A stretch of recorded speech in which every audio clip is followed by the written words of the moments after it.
In the name of Allah, the most merciful, the most beneficent. Allah के नाम से आगाज करते हैं जो बड़ा मेहरबान निहायत रहम वाला है। दरूद पाक हजरत मोहम्मद मुस्तफ़ा सल्लल्लाहु अलैहि वसल्लम की ज़ात पर जो वजह तख्लीक कायनात हैं, जिनकी वजह से ये कायनात सजाई गई और जो कायनात के दुल्हा हैं। आज का जो हमारा टॉपिक है वो है पार्ट्स ऑफ स्पीच के बारे में।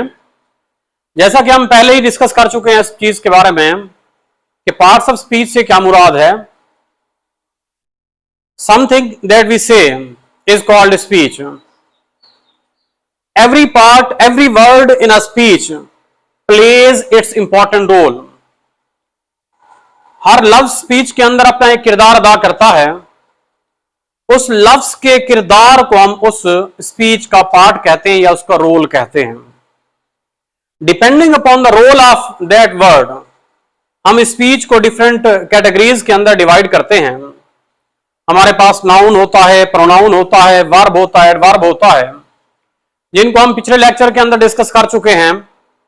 आज का हमारा टॉपिक है प्रेपोजिशन के बारे में। प्रेपोजिशन है क्या चीज? Preposition is a word that is used to determine the position of something.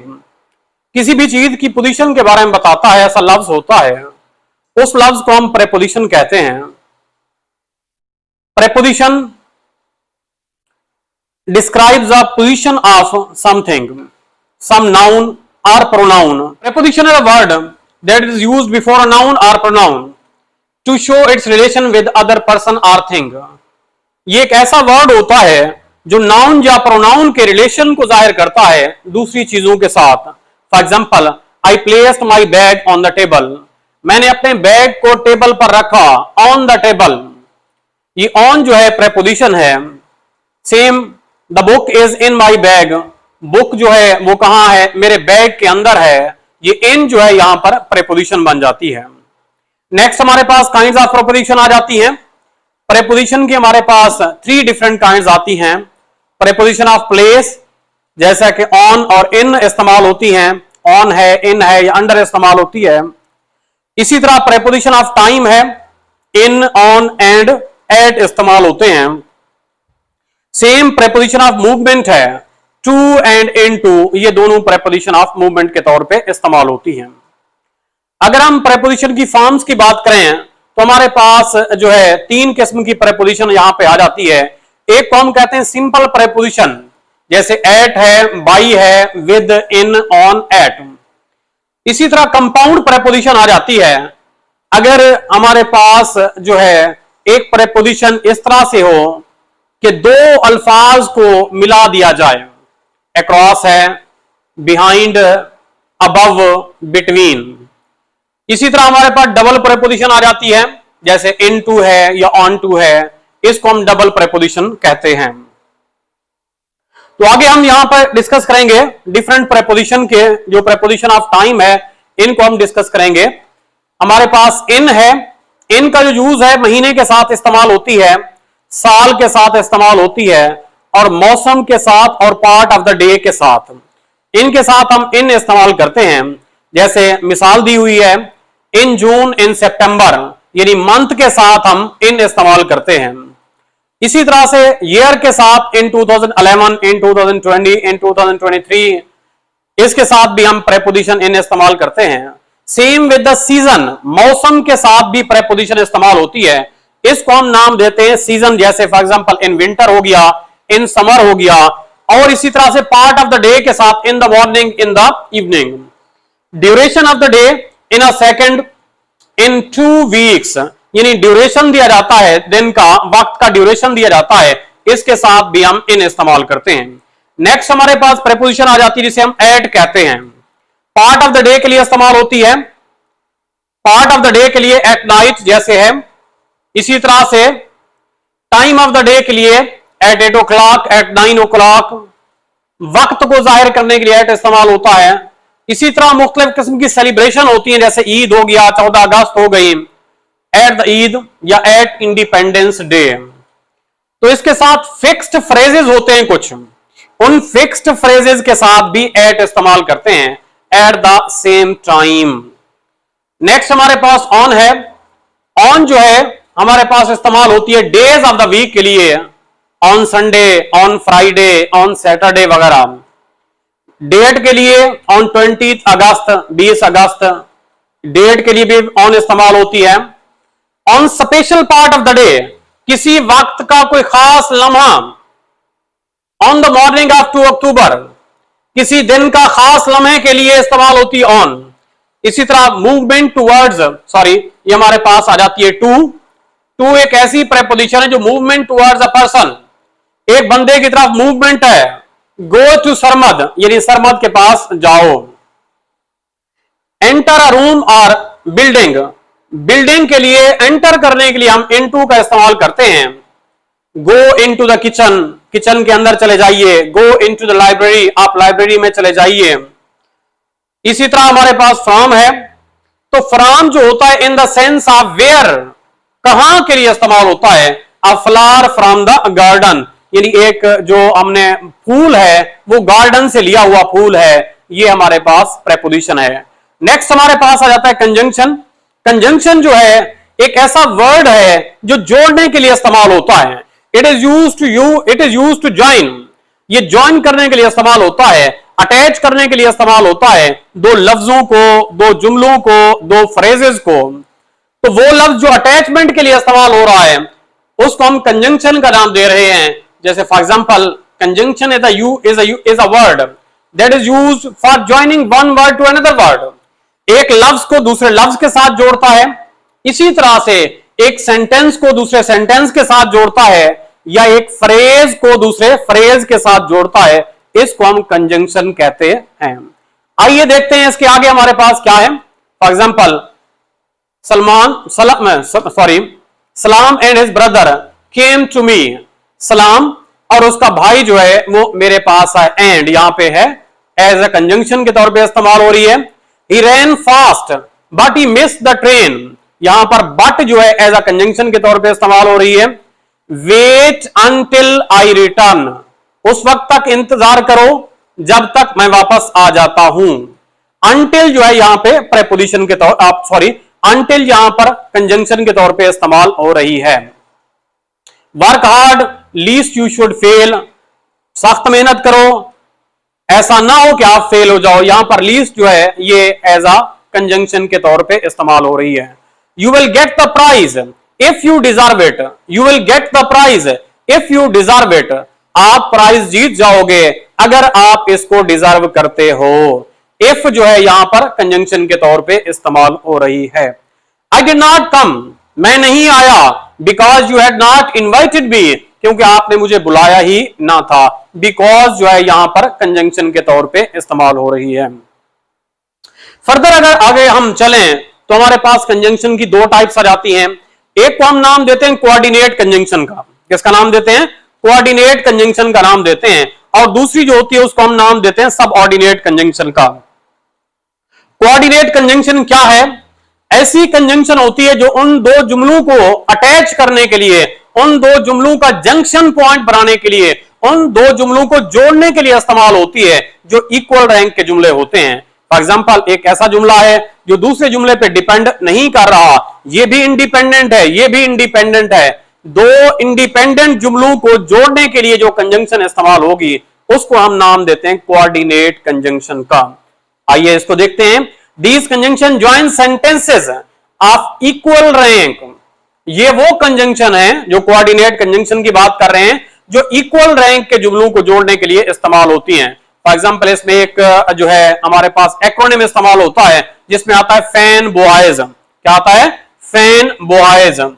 F से फार हो जाता है, ए से एंड हो जाता है, एन से नार हो जाता है, बी से बट हो जाता है, ओ से और हो जाता है, वाई से येट, एस से सो हो जाता है।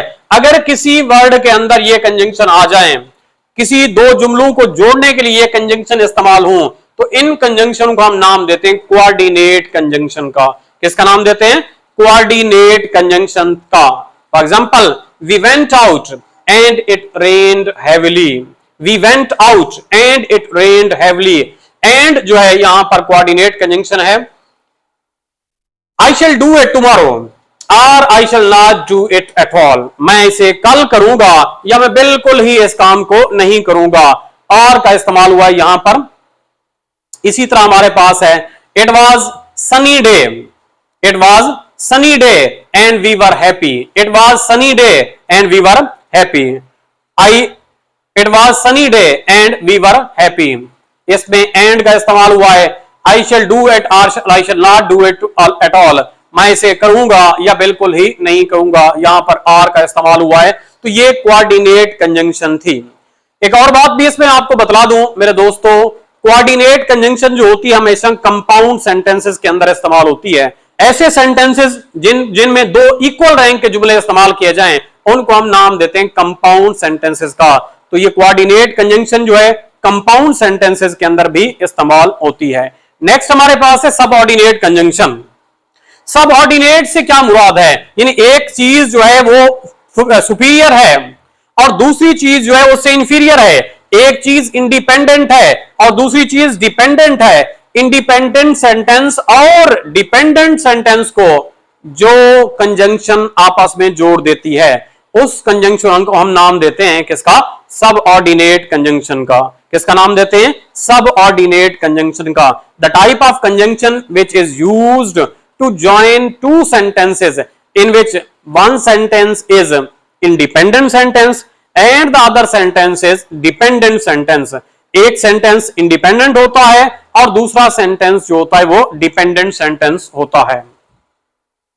These conjunctions join sentences one of which is dependent on the other because that while unless as soon as when since if और दो इस्तेमाल होती हैं। आइए इनकी एग्जांपल को देखते हैं। I went there because I was invited, because ये एक ऐसी कंजंक्शन है जिसको हम नाम देते हैं सबऑर्डिनेट कंजंक्शन का। They always talk who never think, they always talk who never think, who जो है यहां पर काम करिए कंजंक्शन का। I love Afridi when he plays well, when he plays well, when इस्तेमाल हो रही है। He will pass the exam if he works hard, if as a conjunction के तौर पे इस्तेमाल हो रही है। You may go home as soon as your work is done, जब आपका काम खत्म हो जाए तो आप घर जा सकते हैं। नेक्स्ट हमारे पास है interjection. Last but not least, interjection क्या है, एक ऐसा वर्ड होता है जो जज्बात के इजहार करने के लिए इस्तेमाल होता है, जो इमोशंस को एक्सप्रेस करता है। इमोशंस ऑफ हैप्पीनेस, खुशी के जज्बात, दुख के जज्बात, हैरानगी के जज्बात। तो इन जज्बात को, इमोशंस को जो वर्ड एक्सप्रेस करता है उसको हम नाम देते हैं इंटरजेक्शन का। आइए इसमें देखते हैं क्या है यहां पे। An interjection is a word in a sentence used to express some feeling of the mind, जहनी जज्बात को जाहिर करता है। हैप्पीनेस, सारो, खुशी, गम, एंगर, गुस्सा, सरप्राइज, हैरानगी। इसके लिए साइन ऑफ इंटरजेक्शन इस्तेमाल होता है, जैसे कि यहां पर दिखाया गया है। Hurrah, I have found my watch, मैं घड़ी मुझे मिल चुकी है, खुशी का इजहार हो रहा है।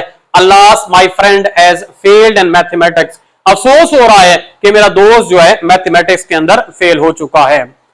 How beautiful, how beautiful she is, how beautiful she is, यहां पर हैरानगी का इजहार हो रहा है। यहां पर आप देख सकते हैं वो कितनी खूबसूरत है, इस जुमले से जाहिर होता है यहां पर हैरानगी का इजहार किया जा रहा है। In the name of Allah the most merciful the most beneficent, Allah के नाम से आगाज करते हैं जो बड़ा मेहरबान निहायत रहम वाला है। दरूद पाक हजरत मोहम्मद मुस्तफ़ा सल्लल्लाहु अलैहि वसल्लम की जात पर जो इस कायनात के दुल्हा हैं और जिनकी वजह से ये कायनात सजाई गई। आज का जो हमारा टॉपिक है इसे हम आर्टिकल कहते हैं। बहुत ही मजेदार, बहुत ही इंटरेस्टिंग टॉपिक है, आर्टिकल कहलाता है। आर्टिकल को डेफिनेशन, आर्टिकल की जो डेफिनेशन है बहुत सारी बुक्स के अंदर नहीं दी जाती है। आर्टिकल को हम डिफाइन किस तरह से करते हैं, आइए जरा इसको एलाबोरेट करते हैं। Article is actually a type of adjective, article जो है वो एडजेक्टिव की टाइप है। That is used before a noun, जो कि नाउन से पहले इस्तेमाल होता है। To differentiate whether the noun is definite और इनडेफिनेट, किसी भी नाउन से पहले इस्तेमाल होने वाला वर्ड इस चीज को एलाबोरेट करने के लिए कि नाउन डेफिनेट है या इनडेफिनेट है, इस वर्ड को हम नाम देते हैं आर्टिकल का। आर्टिकल की हमारे पास दो टाइप्स इस्तेमाल होती हैं, एक को हम नाम देते हैं इंडेफिनिट आर्टिकल और दूसरे को हम नाम देते हैं डेफिनेट आर्टिकल। हमारे पास इंडेफिनिट आर्टिकल क्या है? इंडेफिनिट आर्टिकल जो है ए और एन जो है इंडेफिनिट आर्टिकल के तौर पे इस्तेमाल होते हैं। ए और एन इनका जो इस्तेमाल होता है वो मुख्तलिफ जगहों पर होता है। They are used before singular countable noun. A और एन, ए और एन, ए और एन सिंगुलर काउंटेबल नाउन से पहले इस्तेमाल होते हैं। ऐसा नाउन जिसको काउंट किया जा सके और वो सिंगुलर फॉर्म के अंदर हो। They are used to create commonness in things. चीजों के अंदर अगर हमने अमूमियत पैदा करनी है, अगर हमने कॉमन बनाना है किसी चीज को, हम उसके साथ ए इस्तेमाल करते हैं। ए कहां पर इस्तेमाल होता है? A is used before the word starting with the consonant sounds. याद रखिएगा मेरे दोस्तों, ऐसे लफ्ज जिनके इब्तिदा के अंदर कॉन्सोनेंट साउंड आ जाए उनके साथ हमेशा ए इस्तेमाल होता है। और एन कहां इस्तेमाल होता है? An is used before the word starting with the vowel sound. ऐसे अल्फाज जो वॉल साउंड से स्टार्ट होते हैं, जिनके पहले पहले शुरू में वॉल लेटर आ जाता है, सॉरी वॉल साउंड आती है, तो उन मैं बात से कर रहा था एन की। An is used before the word starting with the vowel sound. ऐसे अल्फाज जो वॉल की आवाज पैदा करते हैं, वॉल साउंड पैदा करते हैं, उन अल्फाज के साथ हम एन इस्तेमाल करते हैं। इसमें एक हमने एडिशन नोट दिया है।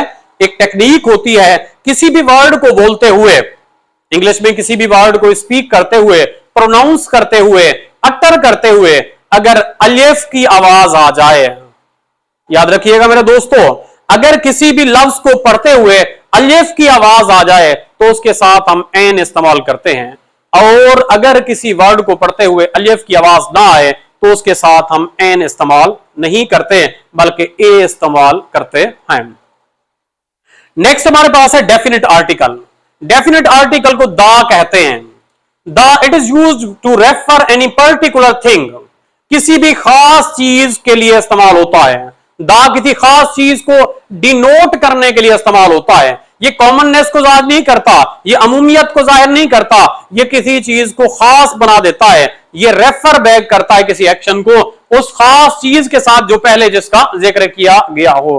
For example, the book you gave me has been lost. अब कौन सी बुक लॉस्ट हुई है? वो बुक जो आपने मुझे दी थी। दा लगाने का मकसद यह है कि हम पर्टिकुलर बुक को रेफर कर रहे हैं, जो बुक आपने हमें दी थी वही लॉस्ट हो चुकी है। इसका इस्तेमाल कहां पे होता है? It is used when any singular thing gives impression of the whole. अगर कोई अकेली चीज मजमुए का तासुर दे, अगर कोई अकेला लफ्ज जमा का तासुर दे तो उसके लिए हम दा इस्तेमाल करते हैं, उसके लिए हम दा इस्तेमाल करते हैं। Number 2, it is used before the names of reverse.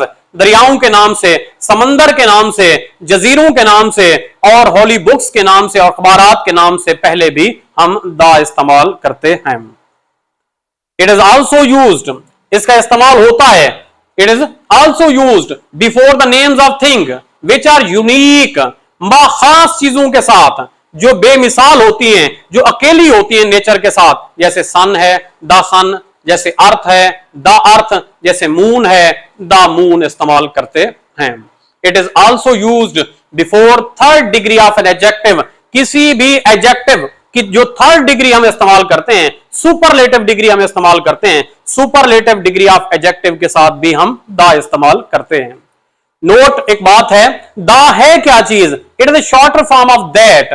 दा जो है वो दैट से निकला है, दैट की शॉर्ट फॉर्म है। इट इज प्रोनाउंस्ड एज दा। इसको बाद औकात मेरे दोस्तों दा प्रोनाउंस करते हैं और बाद औकात जो है दी प्रोनाउंस करते हैं। इन दोनों के अंदर डिफरेंस क्या आ जाता है? अगर ये लफ्ज यानी दा जो है किसी कॉन्सोनेंट वर्ड से पहले इस्तेमाल हो रहा है, ऐसा वर्ड जो कॉन्सोनेंट साउंड दे रहा है, तो उस वक्त जो हम दा इस्तेमाल करेंगे तो उसको हम दा प्रोनाउंस करेंगे। अगर कोई ऐसा वर्ड है जो वॉल साउंड से स्टार्ट हो रहा है तो उससे पहले जो वर्ड अगर दा इस्तेमाल हुआ है तो उसको हम दी कहेंगे, उसके लिए हम दी इस्तेमाल करते हैं। तो ये डिफरेंस आपको क्लियर होने चाहिए, दा और दी का इस्तेमाल कहां से होता है। आई होप सो ये आर्टिकल का टॉपिक आपको समझ में आ चुका होगा। ये बहुत ही इंटरेस्टिंग टॉपिक है, बहुत ही मजेदार टॉपिक है, और मैट्रिक के अंदर फर्स्ट ईयर सेकंड ईयर के अंदर इसमें से लाजमी तौर पे मारूजी पूछी जाती है, और ये हमारे पास बहुत ही अहम टॉपिक है। जितने भी कॉम्पिटिटिव एग्जाम होते हैं उनके साथ भी इसमें से ऑब्जेक्टिव आई होती है। आई होप सो लेक्चर आपको क्लियर हो चुका होगा। अगर नहीं हुआ दोबारा सुनिए, देखिए इसको, दोस्तों के साथ शेयर कीजिए, आप भी इसको समझें, आपके दोस्त भी समझें, आप भी तरक्की करें, हमारा पाकिस्तान भी तरक्की करे। Thank you.